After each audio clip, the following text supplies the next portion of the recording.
Consider the triumphs of any industrial giant, from Carnegie and his steel empire to Rockefeller and his oil dynasty, and you'll find one coveted green force powering their success: money.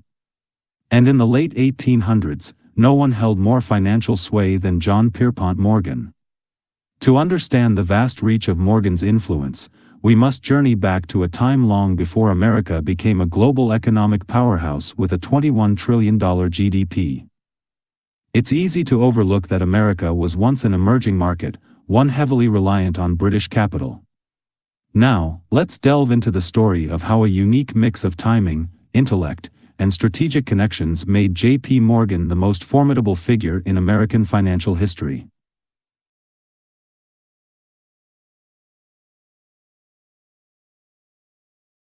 While most stories start at birth, J.P. Morgan's journey truly begins with the influential family that shaped him. His grandfather, John Pierpont, was a passionate preacher who introduced him to the power of persuasive speech, a skill that would later serve the future titan of industry remarkably well. A more towering and influential figure in Pierpont's life, however, was his father, Junius Spencer Morgan. Junius was a highly respected businessman in both American and European banking circles and took it upon himself to shape his son into his own cool and collected image, preparing him to join the family banking business. No one had a greater impact on Pierpont's life than his beloved father, though their father-son relationship could best be described as tough love. But let's not get ahead of ourselves. The Morgan family story is fascinating. J.P. Morgan, or John Pierpont, came from a line of financiers who were no strangers to power. His father, Junius Spencer Morgan, was the one who really set the foundation. Junius wasn't just wealthy, he was disciplined, driven, and made his name in European banking. John Pierpont Morgan entered this privileged world on April 17, 1837, with every advantage to prepare him for what lay ahead. Yet, life wasn't always easy for young Morgan. He was a frail child, suffering from seizures in infancy, and plagued as he grew older by rheumatic fever, scarlet fever, and excruciating migraines. Most visibly, he struggled with acne rosacea, a condition that severely inflamed the blood vessels in his nose. With no effective treatment available in the mid-1800s, his condition only worsened, transforming his nose from merely unsightly to a disfigured red and purple mass. Despite what most photographs may suggest, J.P. Morgan was determined to conceal his physical imperfections. His great-grandson noted that Morgan insisted any portraits or photographs of him be retouched, especially his nose, essentially, the 1800s version of Photoshop. Due to his various medical issues, Pierpont often found himself isolated, making him somewhat of a loner. While other kids played outside, he stayed indoors, poring over financial statements. When not engaged in his studies, he took solace in solitaire, a game that would become a lifelong enjoyment. In school, Pierpont was a natural leader, often challenging his teachers and, with his sharp logic, persuading them to relent on punishments. His impressive leadership qualities didn't go unnoticed by his demanding father, Junius, who saw immense potential in Pierpont and invested in honing his talents for business. Inspired by his father's success, Pierpont developed a fascination with influential figures, collecting autographs from presidents and prominent leaders. His admiration for powerful personalities led him to write a school essay on Napoleon Bonaparte.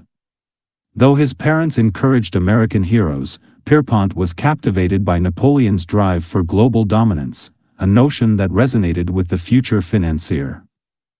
On October 1, 1854, Junius became a partner at the prestigious London firm George Peabody and Company, prompting the Morgan family to relocate to London. At 17, however, Pierpont wouldn't stay long. Junius, troubled by his son's mood swings and quick temper, felt a need to instill discipline. Seeking the best for his son, Junius sent Pierpont to the Institut Sillig, a Swiss boarding school near Lake Geneva. This wasn't Pierpont's first time away from family. At just 15, he had been sent to the Azores to recover from rheumatic fever. Alone, he spent an entire year on the remote islands, focused solely on his recovery. It's likely that this was part of his father's unique strategy to toughen Pierpont, helping him develop independence. After completing his education, Pierpont started his career on Wall Street, setting his sights on profiting from the burgeoning American market. With his father's connections, he secured an initial position as an unpaid clerk with a small New York banking firm. Among his key duties was sending timely economic and political updates from the U.S. to his father in London. For 33 years, Pierpont faithfully wrote to his father every Tuesday and Friday evening, providing insights that Junius not only absorbed but deeply valued. Pierpont's role on Wall Street granted him first-hand business experience, but his ambition quickly outgrew the modest firm. In 1861, he launched his own company, J. Pierpont Morgan and Company. Working in finance also introduced him to New York's elite, enabling him to connect with high society. At one such gathering, he met Amelia Sturgis, or Mimi, who captivated him instantly. Mimi, from a well-known banking family herself, became Pierpont's inseparable companion over the next 3 years. As his career flourished, Pierpont used his newfound wealth to buy her a ring from Tiffany's, ready to propose. But their love story soon took a heartbreaking turn. As they prepared for a wedding, Mimi began experiencing a persistent cough. Although she expressed doubts about her health for marriage, Pierpont was determined, marrying her in October 1861. By then, Mimi was so frail that Pierpont had to carry her down the stairs to her own wedding. Hoping a warmer climate would restore her health, Pierpont whisked her away on an extended honeymoon to Algiers. Concerned, Morgan enlisted the most skilled doctors money could provide, but as Mimi's health worsened, they confirmed his greatest fear, tuberculosis, a near-certain death sentence at the time. Despite his attentiveness, Mimi passed away on February 17, just 4 months after their wedding. Pierpont returned to New York devastated, his spirit deeply wounded. To cope with his grief, Morgan immersed himself in his work, dedicating himself with relentless discipline to establish his reputation as a trustworthy American banker. It was amid this period of intense focus that America descended into civil war. The Civil War soon touched Morgan's life when Congress enacted the Conscription Act in March 1863, requiring able-bodied men aged 20 to 45 to enlist in the Union Army. But John Pierpont Morgan, focused on building his career, chose not to participate directly. Like other wealthy men of the time, including Andrew Carnegie and John D. Rockefeller, he paid the $300 fee to avoid enlistment, securing a substitute whom he humorously referred to as the other Pierpont Morgan. Yet Morgan wouldn't remain a mere observer of the war. He saw profitable opportunities amid the conflict. He began trading Union bonds, noting how their prices fluctuated dramatically with each Union or Confederate victory or loss. His ability to predict a battle's outcome translated to substantial profits, revealing Morgan's shrewd insight into the business of war. In addition to Union bond speculation, Morgan discovered more ways to capitalize on the Civil War. His involvement in what came to be known as the Hall Carbine affair showcased his keen business acumen. At just 24, Morgan was approached by New York lawyer Simon Stevens with a lucrative proposal. Stevens requested a $20,000 loan from Morgan at a 7% interest rate to purchase roughly 5,000 obsolete rifles, known as Hall carbines. Although outdated, these rifles were still functional and could be purchased from the Union Army at just $3.50 apiece.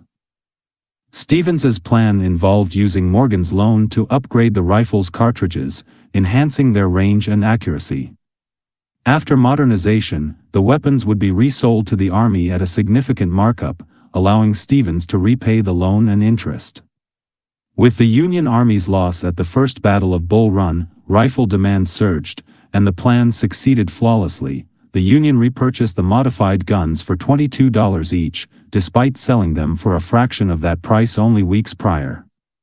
2 years later, a congressional committee condemned the Morgan-backed deal, describing its participants as worse than traitors. While such deals didn't always earn Pierpont popularity, particularly with his conservative father Junius, Morgan continued his fast-paced business dealings. Despite his intense work life, he remained dedicated to his faith, regularly attending St. George's Church in Manhattan. It was there he met Frances Louisa Tracy, nicknamed Fanny, who initially showed little interest. Yet, by the end of 1864, the two were a couple. Unlike his lengthy courtship with Mimi, Pierpont married Fanny on May 31, 1865, after just a few months. 9 months later, they welcomed their first daughter, Louisa, followed by their first son, J.P. Morgan Jr., 2 years later.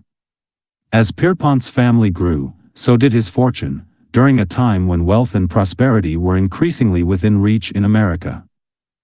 The end of the Civil War ushered the country into a transformative multi-decade boom, later known as the Gilded Age, an era of explosive enterprise. Between 1870 and 1910, America's population and per capita income more than doubled, as powerful figures like Carnegie, Rockefeller, and Vanderbilt became household names, driving rapid industrial growth. However, as the country expanded, so did its demand for capital. Positioned perfectly on Wall Street, J.P. Morgan held the advantage of his father's old-world financial ties from London. Yet despite his prime standing at 33, Morgan felt burned out, on the verge of retiring. But his father, Junius, wasn't ready to let him quit. After years of nurturing connections between America and London, Junius was determined to keep Pierpont in banking. He allowed him time to recuperate but organized a new partnership to keep him active in the industry. Junius reached out to Anthony Drexel, a Philadelphia banker with established international connections and 11 years Pierpont's senior, precisely the mentorship Junius wanted for his son. With Drexel's American firms generating a substantial $350,000 annually and Junius's support of $5 million in seed capital, Drexel, Morgan & Company was born in 1871. Pierpont reluctantly agreed to the partnership under one condition, a well-earned vacation to recharge. Throughout his life, Morgan often took extended breaks, frequently needing to rejuvenate from the rigorous demands of high finance. Morgan often remarked that he could accomplish a year's work in just 9 months. Following an extensive 15-month vacation across Europe and Africa, he acquired a grand 368-acre estate along the Hudson River in Highland Falls, north of New York City.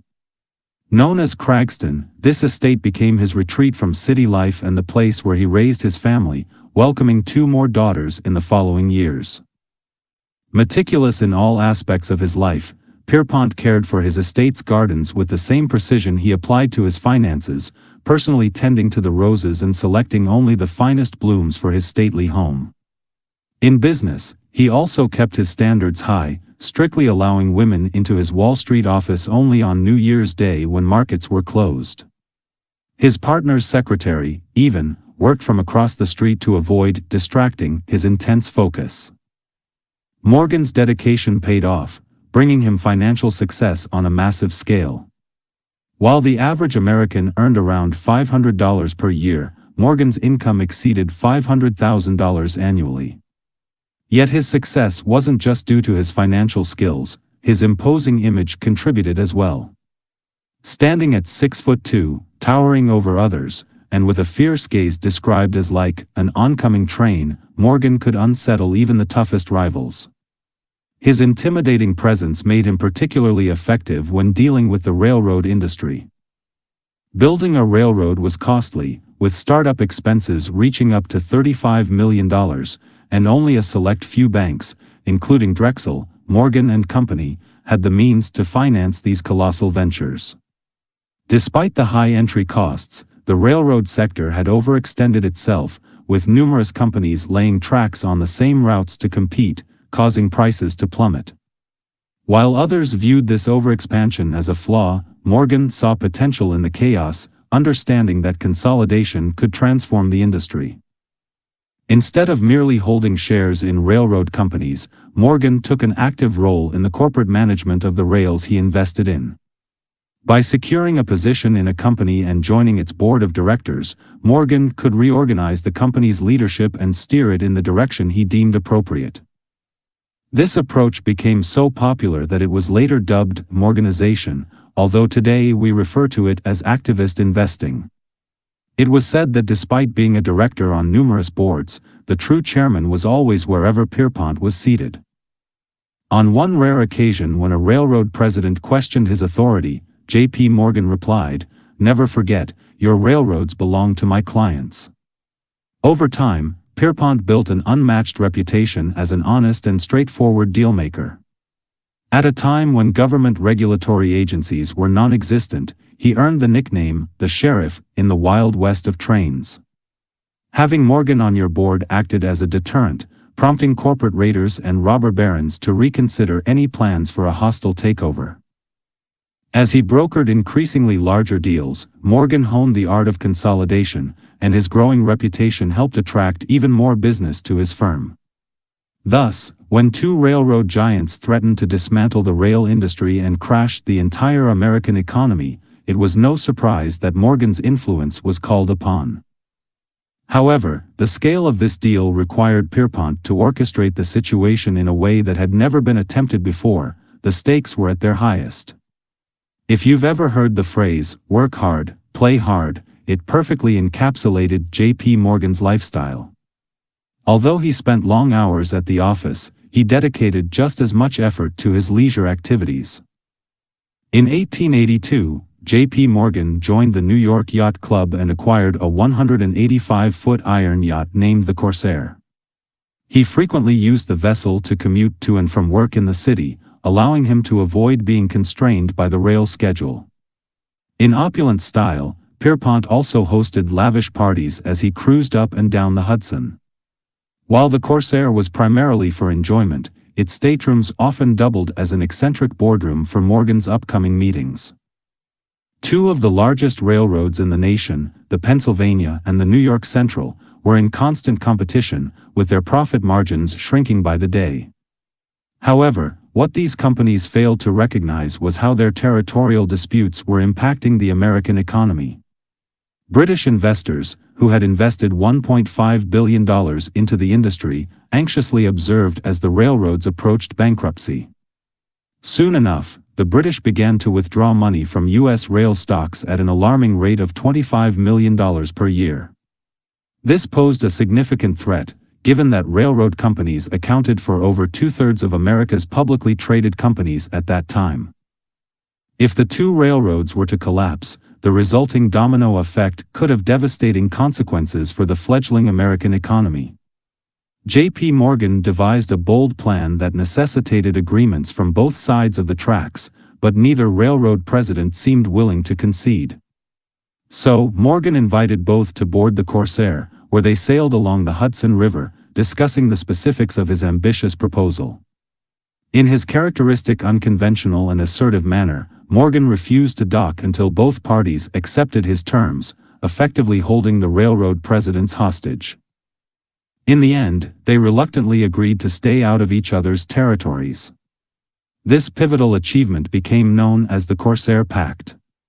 For his role in brokering the deal, Morgan received a generous $100,000 commission, along with $1 million profit on his rail bonds.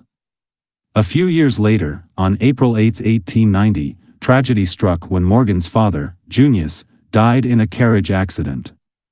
While the news of his father's passing was heartbreaking, it had its silver lining. Pierpont inherited the lion's share of his father's fortune, amounting to $15 million. Though painful for Pierpont, this loss also offered a sense of liberation.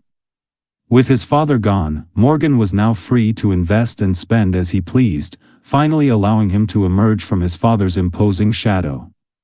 Overnight, J.P. Morgan's wealth more than doubled. His first order of business was to purchase an even larger yacht, which he creatively named the Corsair II. When asked about the cost of constructing such a magnificent vessel, legend has it that the banker replied, "If you have to ask, you can't afford it." Few prices in life were too steep for J.P. Morgan. The lavish new Corsair II spared no expense, featuring real fireplaces, exquisite fine china, oak paneling, full-size bathtubs, and central heating. The yacht would cost him $100,000 a year just in maintenance. Despite the high cost, Morgan deemed it a worthwhile investment, providing a genuine escape from the office and the relentless stream of telegrams. Although he had ample cash to sustain himself, the market would soon threaten his business. Enter the gold panic of 1893. At that time, the US dollar was tied to the gold standard, allowing anyone to convert their paper money into physical gold. Since notes like the $20 or $100 bill were essentially viewed as vouchers for gold, the government maintained a minimum reserve of $100 million in gold coin and bullion. While this was not a legal requirement, keeping the reserves above that threshold was essential for maintaining public trust in the government. However, in February of 1893, the government's reserves fell significantly below the 100 million mark as European investors exchanged their US currency for the precious metal. This rush to convert currency into gold triggered widespread panic, leading people to wonder, if the US government runs out of gold, will paper money still have any value? As the country's reserves steadily dwindled, banks and businesses began to collapse across the nation, seemingly in synchrony. With millions now unemployed, major corporations sought assistance from the same institutions that had supported them previously, the bankers of Wall Street. But the bankers were overwhelmed, particularly J.P. Morgan. His beloved industry, the railroads, was crumbling, with 192 lines declaring bankruptcy in just 1 year. Ultimately, a third of all train tracks in America would be shut down, affecting the entire economy from coast to coast. People of the time referred to this period as the Great Depression, a label that wouldn't be redefined until 1929. Soon, J.P. Morgan would once again demonstrate why he was known as the American Napoleon, as he directed his formidable will toward the crisis at hand. His reputation as a master consolidator made him the ideal candidate for the task. Intuitively, he understood that merging the railroads was their only chance for survival, a move that raised concerns about whether the banker wielded too much influence over this vital American industry. However, when railroads approached him for assistance, he would only agree to help if he was granted full control. This was not the time for hesitation. Every astute businessman knew that decisive action was essential. Once in control of a rail line, Morgan employed his financial acumen to bolster the company's balance sheet, refinancing its debt and issuing new shares to raise additional capital, among other strategies in his financial arsenal. Gradually, Morgan began to rein in the out-of-control railroad industry. For his efforts, Drexel, Morgan and Company secured a stronghold on all future business with major rail lines, along with some lucrative commissions. From this 20-month financial endeavor, J.P. Morgan emerged with more than just wealth. He also gained increased notoriety and fame. His ever-growing reputation took him farther than he had ever ventured before, eventually bringing him before the highest office in the nation. Although Pierpont managed to avert the railroad disaster, America's treasury remained in crisis mode. Gold was the cornerstone of the entire U.S. economy, and that foundation was rapidly eroding. In response, J.P. Morgan devised a plan to restore America's gold reserves, which he submitted directly to President Grover Cleveland. Confident in his proposal, Morgan retreated to his library to play solitaire, awaiting the inevitable yes from the president. Within an hour, the reply came back. No.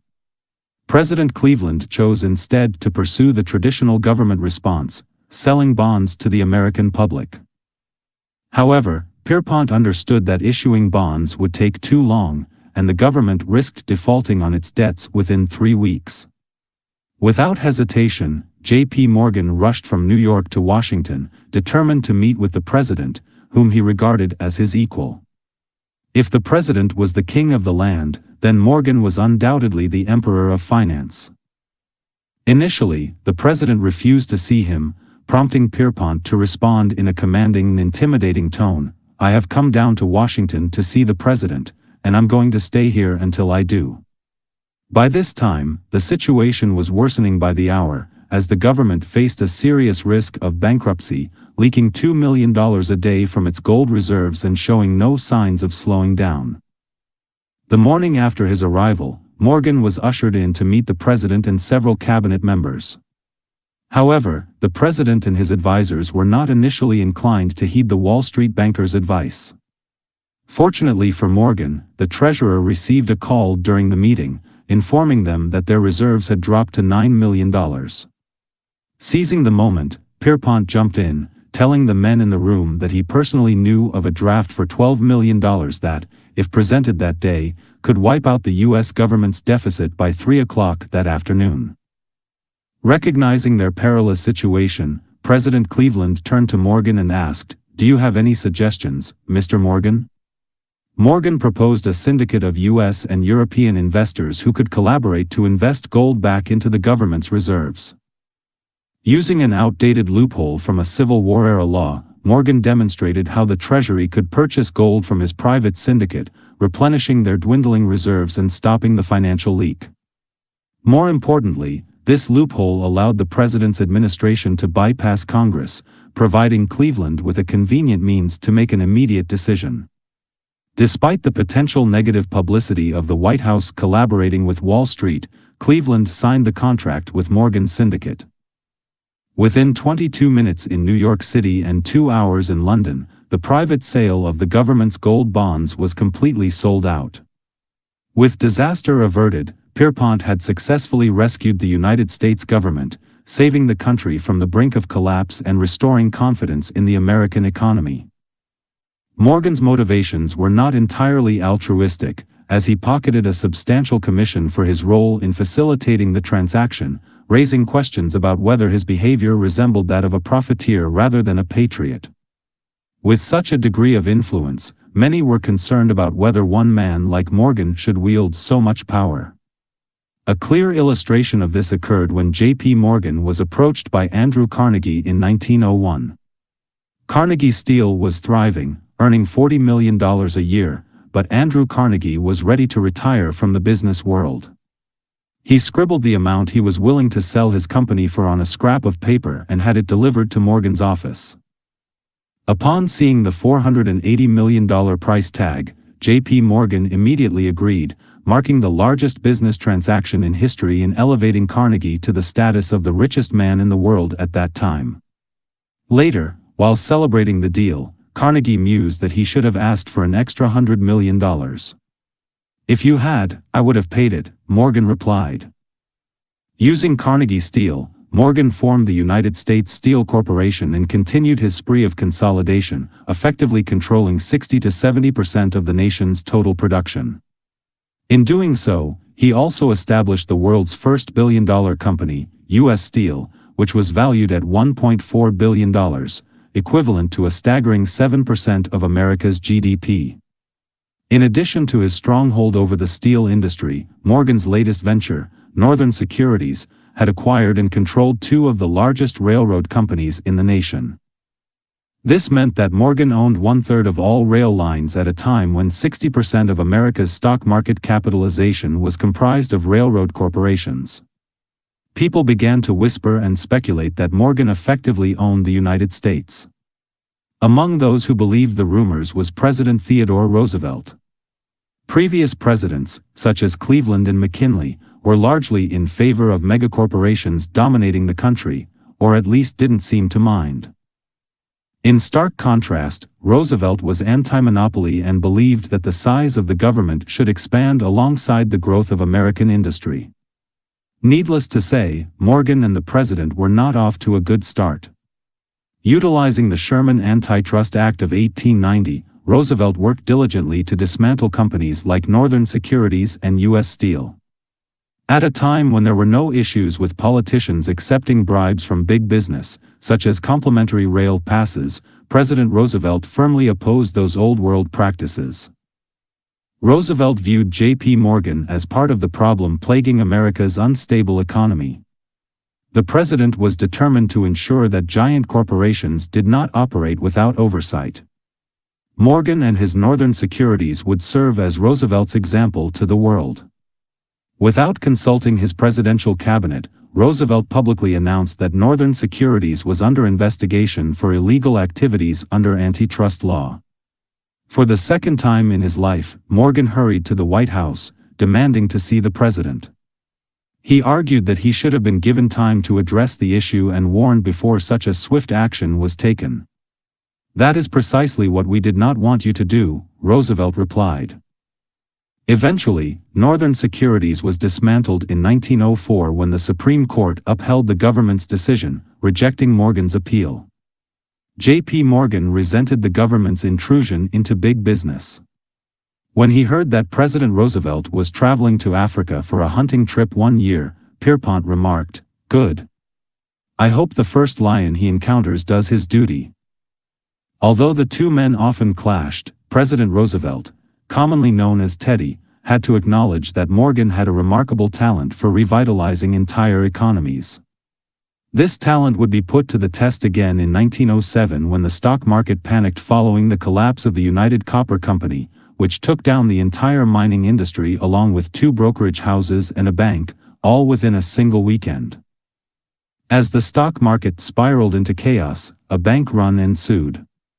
One strategy employed to slow the outflow of capital from the nation's banks involved having tellers count money slowly while customers rushed to withdraw their funds, purposefully dragging out each interaction with depositors. This tactic may have contributed to the long lines seen in historic bank-run photographs. If the public continued to withdraw money en masse, the consequences would be felt for years. President Roosevelt had to put aside his differences, knowing there was only one man capable of resolving this crisis, John Pierpont Morgan.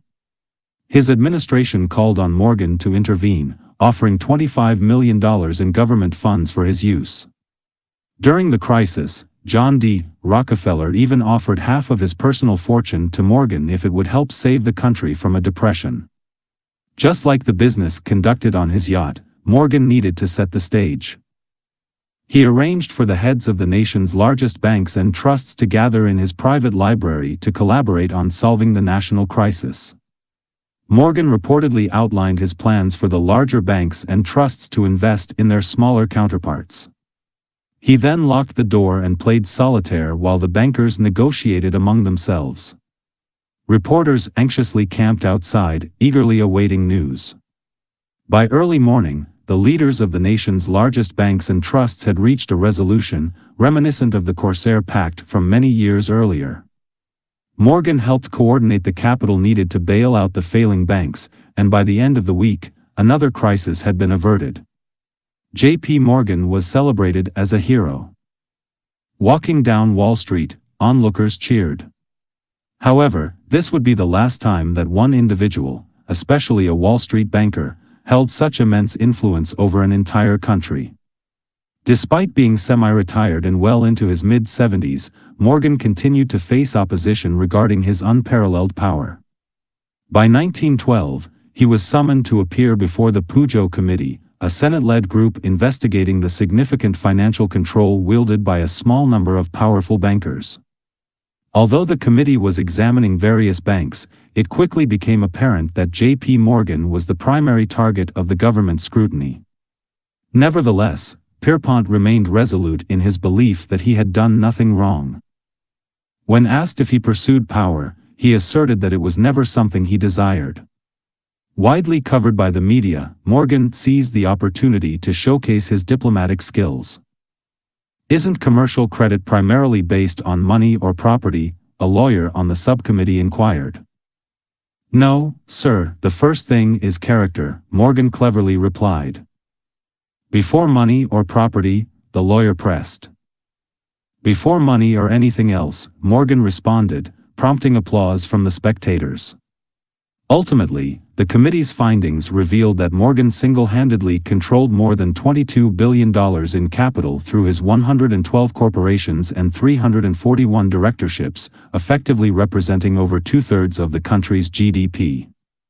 Although the senators were unable to convict Morgan of any illegal activities, the Pujo Committee ultimately set the stage for the establishment of the Federal Reserve and the permanence of income taxes. Despite his ability to help America avoid multiple economic depressions, Morgan struggled with his own mental health issues. Pierpont faced nervous breakdowns throughout his career and became increasingly anxious as his wealth grew, arguably because he had more to lose, not just for himself, but for his clients as well. Throughout his life, Morgan often confined himself to bed for several days each month to recuperate from various health complications. Despite being one of the toughest bankers in history, Pierpont was sensitive and thin-skinned. Compounding his manic-depressive episodes was the public's negative portrayal of him as a greedy businessman. He certainly didn't appreciate newspaper cartoons depicting him as a devilish, greedy monster. Now, in his final years, he endured significant personal struggles, facing immense criticism while attempting to solidify his legacy as America's most successful and patriotic financier. By this point, Pierpont was living extravagantly, consuming large quantities of sherry and port while smoking dozens of cigars each day. He reportedly had a breakfast so massive that it could kill a horse. His health was certainly not helped by the news of the Titanic sinking, a vessel he owned through his shipping trust. Interestingly, it was a last-minute fluke that he and his multi-million-dollar art collection were not aboard when the ship went down on April 14, 1912. Perhaps it all became too much for the 75-year-old Titan. While traveling in Rome, Morgan passed away shortly after midnight on March 31, 1913. His son, J.P. Morgan Jr., attributed his father's death to the stress caused by the Pujo Committee. In a gesture of respect, Wall Street not only flew its flags at half-mast but also closed the New York Stock Exchange until noon. At the time of his death, Morgan's personal net worth was estimated to be around $80 million, with approximately half of that in his art holdings alone. Upon hearing of Morgan's relatively modest fortune compared to other industrial titans, Andrew Carnegie remarked, "And to think that he wasn't even a rich man." Many captains of industry believed he was far wealthier than he actually was. However, Morgan's legacy extends far beyond the weight of his wallet. After his passing, many of J.P. Morgan's paintings were donated to the Metropolitan Museum of Art, where they can still be viewed today. However, art only comprised about 5% of his extensive collections. He also owned invaluable items such as Napoleon's watch, Leonardo da Vinci's notebooks, and a 5-page letter from George Washington, among countless other treasures. His personal library was opened to the public in 1924 and remains a testament to the extraordinary influence one man can accumulate in a lifetime. The principles we can draw from J.P. Morgan's life center around influence and power. Regardless of their opinions, everyone who met him appreciated Pierpont Morgan's fierce honesty. Even his arch-rival, President Roosevelt, couldn't help but acknowledge this. "Mr. Morgan was politically opposed to me, but whenever I was brought into contact with him, I was struck not only by his very great power but by his sincerity and truthfulness." We hope you face your own challenges with the same drive and passion that J.P. Morgan exemplified, honest and sincere in whatever you pursue. We also hope that his life has given you much to ponder. But we understand that sometimes it's nice not to think too hard, especially when it comes to investing. That's where Acorns comes in. With Acorns, you can easily make automatic investments into your future with daily, weekly, or monthly contributions. The app allows you to round up your credit or debit card purchases to the nearest dollar, automatically investing the difference right into your portfolio, making investing as effortless as spending. Plus, you don't have to worry about selecting the right stocks and bonds, as Acorns provides pre-built portfolios tailored for you. One of our favorite features of Acorns is the Found Money section within the app. Acorns has partnered with hundreds of companies eager to invest in your future. For example, when you shop with Nike through the Acorns app, Nike will invest 5% of your entire purchase into your investment account. Even better, you can earn money on other everyday essentials, like gas or food delivery, which will invest 4% back into your portfolio with every purchase. To get started, check out the link in the video description below, or visit acorns.com/bc. As a special gift for all business casual viewers, Acorns will help kickstart your portfolio with a $5 sign-up bonus. Even J.P. Morgan would appreciate that. Thank you for watching. If you enjoyed this video, be sure to click the like button and subscribe for more great content.